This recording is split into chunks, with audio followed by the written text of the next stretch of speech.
two powerful earthquakes a day apart shook southwestern Japan, killing at least 29 people, trapping many others beneath flattened homes and sending thousands of residents to seek refuge in gymnasiums and hotel lobbies.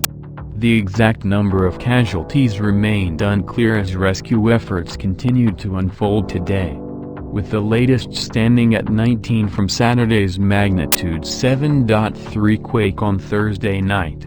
Kyushu was hit by a magnitude 6.5 quake that left 10 dead and more than 800. Tanaka said reports injuries were changing fast and he did not yet have any number.